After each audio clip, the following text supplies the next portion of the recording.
So finally Dhurandhar 2 the revenge movie release ಆಗಿದೆ. ಮಾತಾಡೋಣ ಹೇಗಿದೆ ಈ ಮೂವಿ ಮತ್ತು ನನಗೇನು ಇಷ್ಟ ಆಯ್ತು, ಏನು ಕಷ್ಟ ಆಯ್ತು ಅಂತ. ಅದಕ್ಕೂ ಮುಂಚೆ ಚಾನೆಲ್ಗೆ ಫಸ್ಟ್ ಟೈಮ್ ಬಂದಿದ್ರೆ ವಿಡಿಯೋವನ್ನು ಫುಲ್ ನೋಡಿ, ಇಷ್ಟ ಆದ್ರೆ ಖಂಡಿತ ಸಬ್ಸ್ಕ್ರೈಬ್ ಮಾಡಿಕೊಂಡು ಸಪೋರ್ಟ್ ಮಾಡಿ.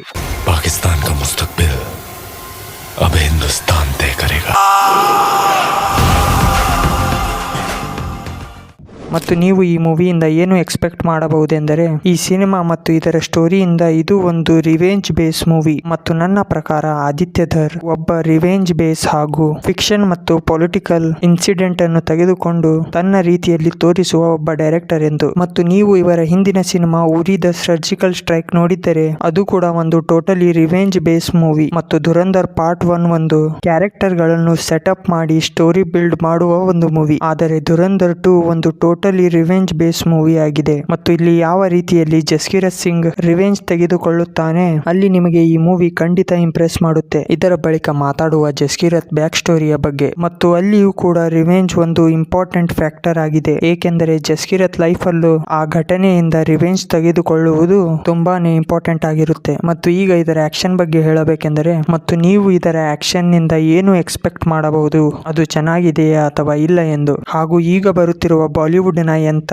ಘಟಿಯಾ ಸೆ ಘಟಿಯಾ ಮೂವಿಯಲ್ಲೂ ಕೂಡ ಆಕ್ಷನ್ ಏಕ್ದಮ್ ಟಾಪ್ ನಾಚ್ ಆಗಿರುತ್ತೆ, ಆದರೆ ಅದರ ಸ್ಟೋರಿನೂ ಅಷ್ಟೇ ಇಂಪಾರ್ಟೆಂಟ್ ಆಗಿರುತ್ತೆ. ಆದರೆ ಈ ಸಿನಿಮಾದ ಆಕ್ಷನ್ ಏನಿದೆ ಅದನ್ನು ತುಂಬಾ ಚೆನ್ನಾಗಿ ಬರೆದು ಅದನ್ನು ಅಷ್ಟೇ ಚೆನ್ನಾಗಿ ಎಕ್ಸಿಕ್ಯೂಟ್ ಮಾಡಿದ್ದಾರೆ. ಅದು ಯಾವ ರೀತಿಯಲ್ಲಿ ಇದರ ಆಕ್ಷನ್ ಕೊರಿಯೋಗ್ರಫಿ ಮಾಡಿದ್ದಾರೆ ಎಂದರೆ ಅದನ್ನು ನೋಡಿ ನೀವು ಕೂಡ ಶಾಕ್ ಆಗ್ತೀರಾ. ಮತ್ತು ಈಗ ಇದರ ಮ್ಯೂಸಿಕ್ ಹಾಗೂ ಬ್ಯಾಕ್ ಗ್ರೌಂಡ್ ಸ್ಕೋರ್ ಬಗ್ಗೆ ಮಾತಾಡುವ. ಮತ್ತು ಇಲ್ಲಿಯೂ ಕೂಡ ಹಳೆಯ ಹಿಂದಿ ಹಾಡುಗಳನ್ನು ರಿಮಿಕ್ಸ್ ಆಗಿ ಬಳಸಿಕೊಂಡಿದ್ದಾರೆ. ಅದರಲ್ಲೂ ಆರಿ ಆರಿ ಸಾಂಗ್ ನನಗೆ ಸಖತ್ ಇಷ್ಟ ಆಯಿತು. ಮತ್ತು ಈಗ ಇದರ ನೆಗೆಟಿವ್ ಸೈಡ್ಸ್ ಬಗ್ಗೆ ಮಾತನಾಡಬೇಕೆಂದರೆ, ಅದರಲ್ಲಿ ಫಸ್ಟ್ ಒನ್ ಬಂದು ಇದು ಆ ಅಕ್ಷಯ್ ಖನ್ನಾ ಎಂಟ್ರಿಗಿದ್ದ ಸಾಂಗ್ ಸಖತ್ ವೈರಲ್ ಆಗಿತ್ತು ಮತ್ತು ಇವರು ಅದನ್ನೇ ರೀಕ್ರಿಯೇಟ್ ಮಾಡಲು ಪ್ರಯತ್ನಿಸಿದ್ದಾರೆ ಮತ್ತು ಅದರಲ್ಲಿ ಇವರು ಟೋಟಲಿ ಫೇಲ್ ಆಗಿದ್ದಾರೆ. ಆ ಹಾಡು ಕೂಡ ಅಷ್ಟು ಎಂಟ್ರಿಗೆ ವರ್ಕ್ ಆಗ್ಲಿಲ್ಲ ಅಂತ. ಎರಡನೇದು ಇದರಲ್ಲಿದ್ದ ಮೋದಿ ಕ್ಯಾಮಿಯೋ, ಅದನ್ನು ಸಹ ಇವರು ತನ್ನ ಫಿಕ್ಷನ್ ಗೆ ಅನುಸಾರ ಬಳಸಿಕೊಂಡಿದ್ದಾರೆ.